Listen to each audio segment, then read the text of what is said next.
What's up, guys? My name is Rob. You are, of course, on Rule of Two Review, and today I'm going to count down my top 10 most anticipated games of 2015. Well, we're finally here, just a couple of days away from Christmas, which means we're just about a week or so away from New Year's Eve, which means 2015 is right around the corner. So far this year, I've already had a chance to make my list of my 10 favorite games for 2014. Upcoming soon, I'm going to have my top 10 favorite movies of 2014, but now is a really fun time because we now get to get excited for what's coming up soon in the year 2015, which looks to be a banner year across all consoles, PC market, handheld stuff. 2015 is going to be another great year. 2014 took a while. The first half of the year only had a couple of big hits with Donkey Kong, Watch Dogs, and Mario Kart 8. Dark Souls 2 being some of the big games that came out early in the year, but that was almost it. Some indie games here and there. I think Shovel Knight and Transistor were both in the beginning of the year, Child of Light over the summer. But again, the last half of 2014, incredibly strong. As a Nintendo and a Wii U fan, first and foremost, there was a lot to play for the Wii U this holiday. All systems had a bunch of good games. And now, here we go for the upcoming year, 2015, which, like I said, is looking pretty stellar. So it seems as though everyone from Nintendo to Sony to Microsoft and beyond has a lot of their big guns coming out next year. It's going to be the third year, technically, for the Wii U, and the second year, technically, for both the PlayStation 4 and Xbox One. Of course, 3DS has been out for quite a while now, a couple years. Really going strong, doing fantastically well, selling well, and having a lot of software coming out consistently. The PC market is always doing well for itself, so there's a lot to be excited for. When you look at some of the big guns that all of the three major console players have coming out next year, as in new installments in their most respected franchises for each of them respectively, that's a pretty great thing to get excited for. So, I'm going to go ahead and cut the chatter. I usually start off a video pretty long, but I'm going to go ahead and just get right to the list because I'm really excited. So we're going to kick it off right here with my 10th most excited game for 2015. Alrighty, coming in at number 10 is Monster Hunter 4 Ultimate for the 3DS. Monster Hunter is a very important series for me in my recent gaming history, as well as how I game with some of my best friends. Starting with Monster Hunter Try on the Wii, and going through Monster Hunter 3 Ultimate for the 3DS, and of course the Wii U version specifically, me and my buddies these last couple of years have been pretty serious Monster Hunter fanatics, and we've gone through a lot of phases where we get really, engrossed and enveloped in that world and trying to level up and making as strong and powerful as gear and weapons as we can make. And that is so much fun, especially when you're doing it with your friends. Monster Hunter 3 Ultimate for the Wii U was easily the best that we have ever played and the most time we as a group have spent playing together. When you look at what Monster Hunter 4 is doing, I think it is going to easily be the best Monster Hunter yet. It is a 3DS only game, which is kind of a shame. You'd want to think that they would be making a next-gen console version for the Wii U. I don't really know why Capcom and Nintendo haven't worked to make that happen. It could be something where we see that down the road. Same with Monster Hunter 3 Ultimate, where that came to consoles later. But, who knows? Anything is possible there. It doesn't really matter. It's going to be online. It's going to be great. It looks deeper than it's ever been before. It also looks a little more palatable and open for more casual kind of gamers when it comes to the RPG loot-based kind of game setup. So I think that this game is going to be doing a lot of great things for the series. I know me and my buddies are going to be losing countless hours, weeks, and months to this game. It's one of the best kind of RPG loot-heavy experiences you can have. So for me, Monster Hunter 4 Ultimate easily makes my 10th most excited game for next year. Okay, coming in at number 9 is a game that's probably going to be pretty surprising for a lot of you, and I know that it certainly was for me too, and that is going to be The Witcher 3 Wild Hunt. Now, I do have a PSA, a caveat, so to speak, that I have to give with this game. I hate to admit it, but I have not played the original Witcher or Witcher 2. And that makes me sad because The Witcher 2 was supposed to be an amazing game. Every single friend I have that played it loved it. All the reviews were fantastic. It was one of the best reviewed games of the last couple of years. And it looked great. It is easily, most definitely the kind of game that I typically go out of my way to play and that I really do enjoy. And so since I've missed those two and I'm not really, feeling like I have the time to go back and play through them, I have no problem just picking up with where Witcher 3 is going to begin and going from there. I think the game looks marvelous. They've talked about how the world is bigger than Skyrim and more open than Skyrim, and I am an Elder Scrolls fan and love Skyrim to death. Oh my gosh. So that concept, taking the kind of world and gameplay from Skyrim, making it more action and RPG oriented, and also giving you a protagonist you're actually going to connect to, who apparently is a really great character from what I've heard, with this gorgeous graphics and just huge, lush new world and lots to do. I mean, it speaks right to me. These are the kind of games that I love. It's coming out for both the PlayStation 4 and Xbox One. No Wii U version, sadly, but it will be on PC. So I'm not quite sure what I'm going to play that for, but I definitely will be picking that game up.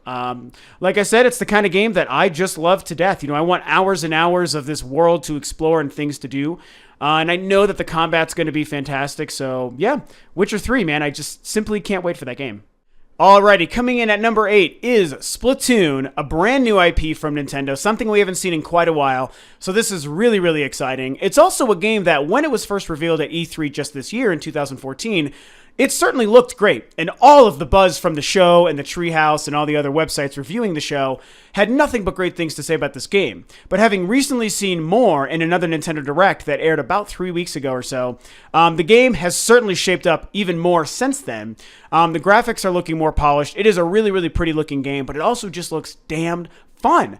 I can't wait to use the gyro to do the aiming, to spread paint everywhere and soar through it like, as a squid, and shooting ink at the other players and getting online and just going nuts. I really hope that there's more variety to the environments and the locations. I think there will be.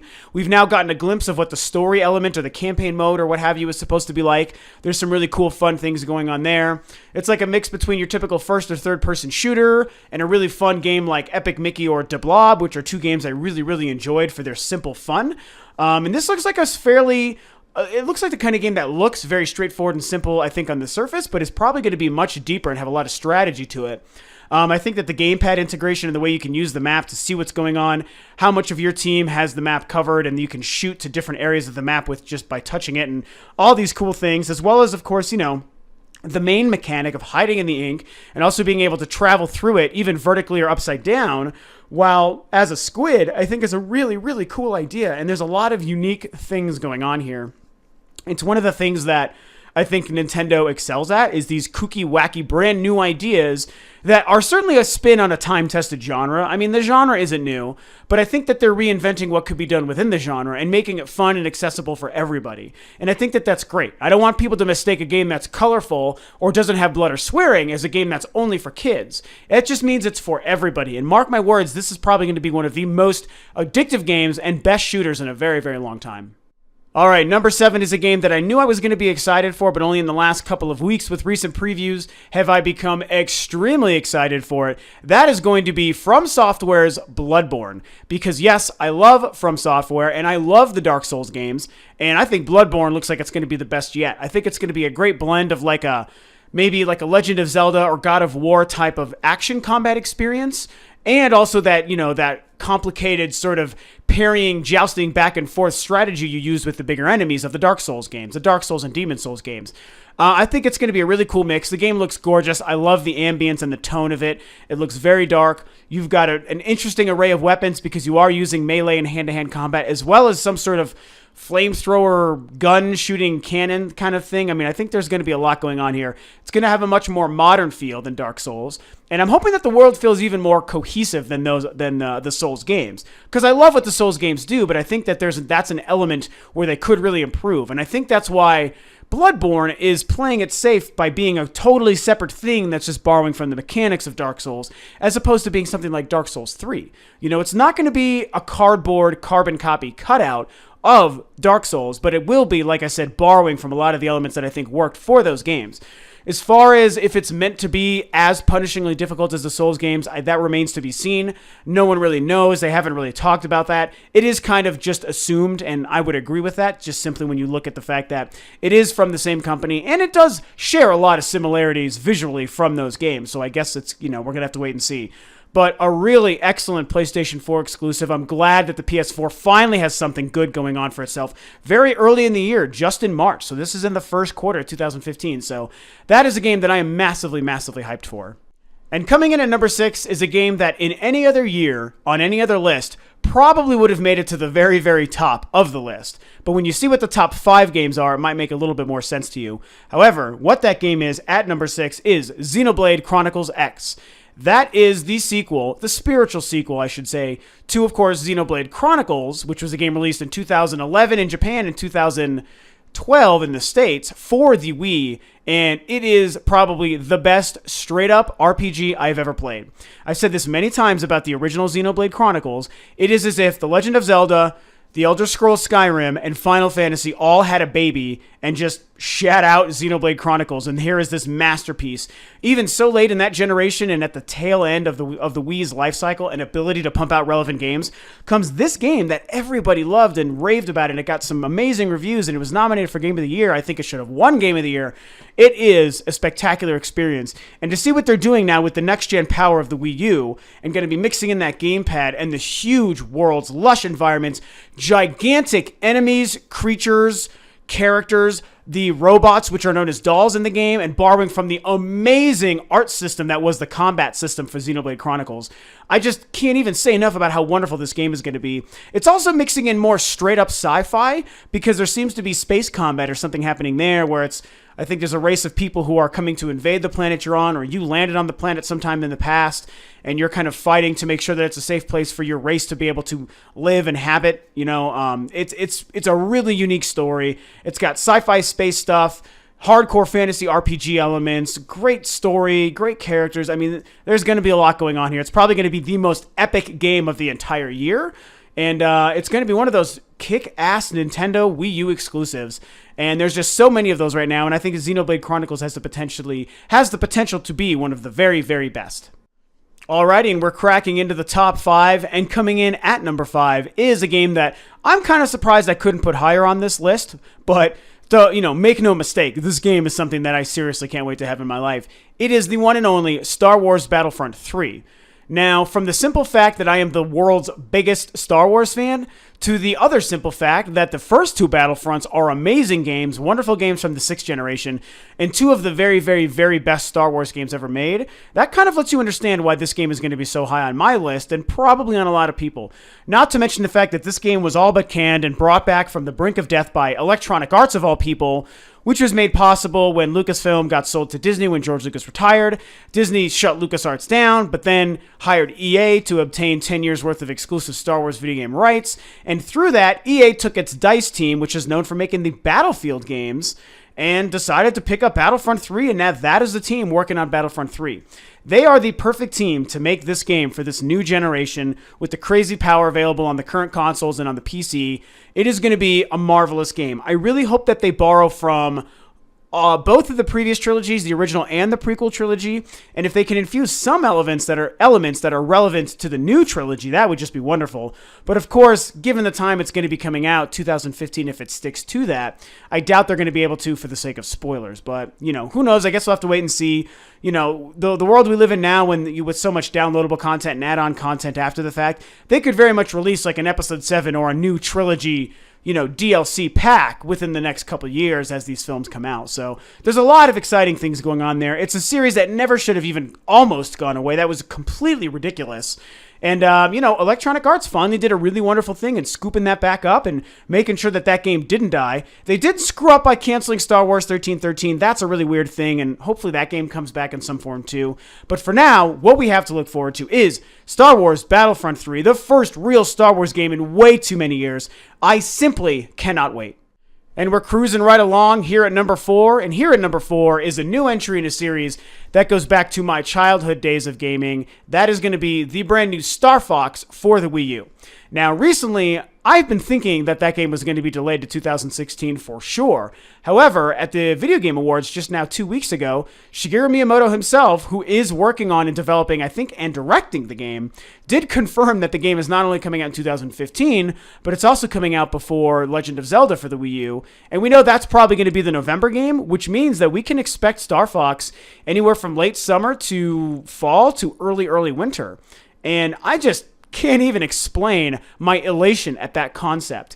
Miyamoto's talked a couple times since E3 when the game was first revealed that he's working on really making sure that the game retains the spirit of Star Fox, but is also going to be utilizing the gamepad in really brand new, fresh, unique ways. So this is going to be everything this game needs to be. It's going to be a beautiful next-gen Star Fox game. It's going to usher in the return of Star Fox to the console market, thank freaking God.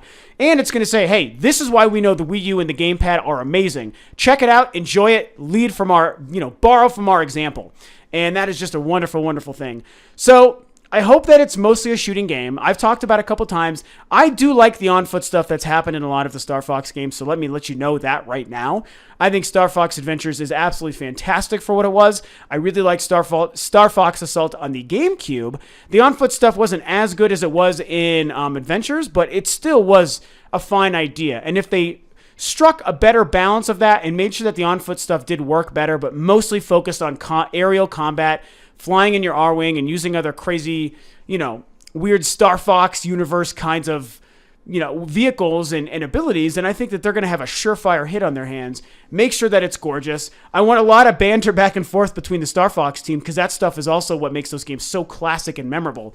So I just, I know that this game is going to be knocked out of the park. It's going to have a great online mode. It's going to be everything we know Star Fox should be, and it's going to be beautiful and use that gamepad better than most games before it. So make no mistake, Star Fox is going to be one of the best games of next year.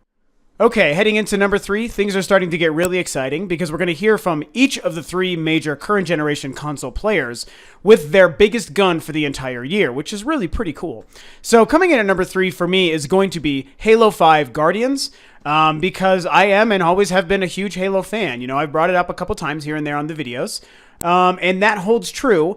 The Halo Master Chief Collection did just launch about a month ago, and it's been mired in a lot of issues with the servers for the multiplayer stuff not really running well, and 343's had to make a bunch of apologies, this and that. But I think that it was still really a great game. I love what they did, remastering Halo 2, giving it the Anniversary Edition treatment, redoing all of the music for all 4 previous games, which is probably the highlight of the experience so far.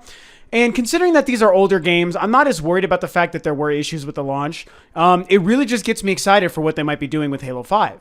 I also want to go back and still give a shout out to 343 Industries, who, by the way, I think has been fantastic with the Halo franchise.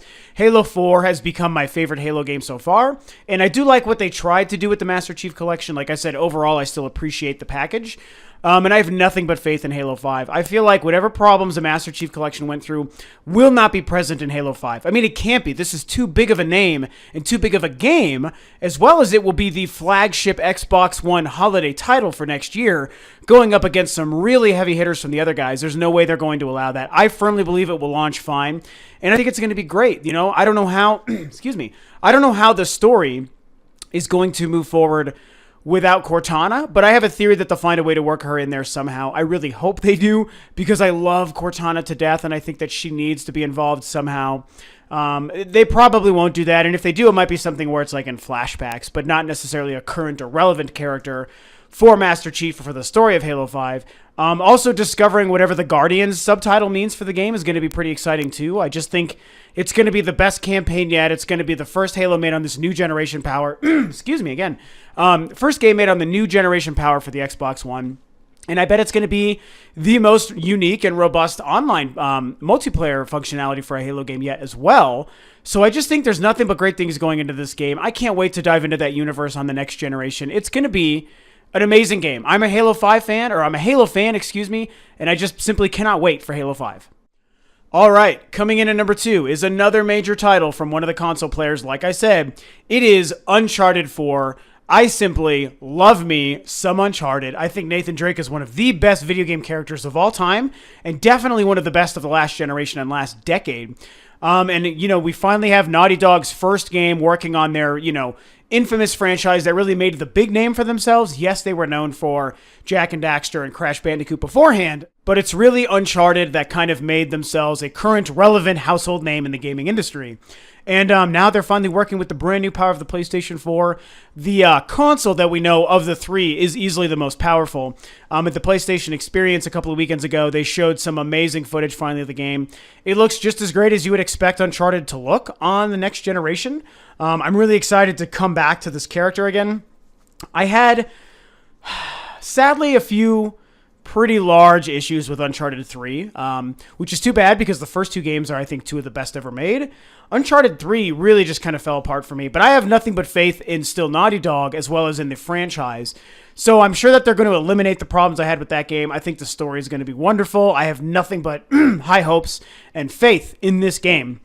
So it's going to be really exciting to see what they're doing, I mean, some people seem to be down on Uncharted now a little more than ever, I think, just because it's Sony's next big thing and people want to be not excited for that because they want to be down on Sony. But I just can't say that. I love Sony, and I think Uncharted is one of the best series and one of the best franchises in gaming currently, and this new installment could be the best yet. All right, and finally, we're getting ourselves to number 1. And at this point, because you haven't heard from this game yet, you probably already know what it's going to be. It should be very easy to predict. It is the one and only Legend of Zelda for the Wii U. Recently confirmed to still be coming out in 2015 because I was pretty worried about that game slipping. But I'm starting to feel better and better about it, especially having just seen the amazing gameplay demo that was shown off at the Video Game Awards a couple of weekends ago. The game looks gorgeous. The art style is perfect. We know Epona's coming back. I think the combat's going to be unique and fresh. We saw the bullet time stuff borrowing right from the E3 trailer, where Link hops off of Epona and fires a bow and arrow while frozen in midair. We had to confirm that that's Epona. We had to confirm that that's Link. The world looks massive. They showed us how the gamepad's going to work and how huge that map is going to be. They talked about the ability to just randomly stumble upon dungeons. It's not about following the dungeon order and the order that the game tells you. Probably taking the ideas first implemented in A League Between Worlds last year and building upon it in a bigger, larger scale for the next-gen console Wii U for this game. So I think it's going to be easily the best game of next year. The Legend of Zelda is my personal second favorite gaming franchise of all time. And its very best games are among the very best of all time, ever since video games first became a creation. Legend of Zelda is a trendsetter. It's always a big deal. Everyone pays attention whenever a new one comes out.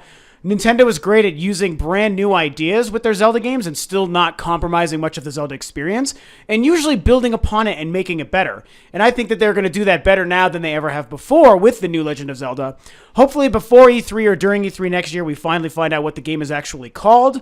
It's going to give us an idea into the story because we know nothing about what's actually going on in this game. We just know the world's huge, the game is gorgeous, and there's lots of new combat to explore, and a great gamepad to use for all sorts of new innovative ideas they're going to incorporate into this universe. So, if ever there was a time to be excited for The Legend of Zelda, it's right now. I think it is going to be the best game on the Wii U, and it's going to be the best game of next year, easily, hands down, without question. Okay, there we go. That's it. Those are my 10 most anticipated games for next year, 2015. Lots of great games to choose from. I had to make this caveat on a couple of recent videos. I definitely have been kind of sick-ish. My voice and throat have really been suffering, so it's hard to kind of get on here and record a 20-minute video. But, it's an important list to make. There's a lot to talk about, and I was really excited to be able to do this. So I did the best to make it work. Hopefully my voice isn't too terrible to listen to for the 20 minutes as I discuss the games that have me most excited. In wrapping this video up, there are so many other great games to look forward to. I have a couple of honorable mentions that I want to bring up.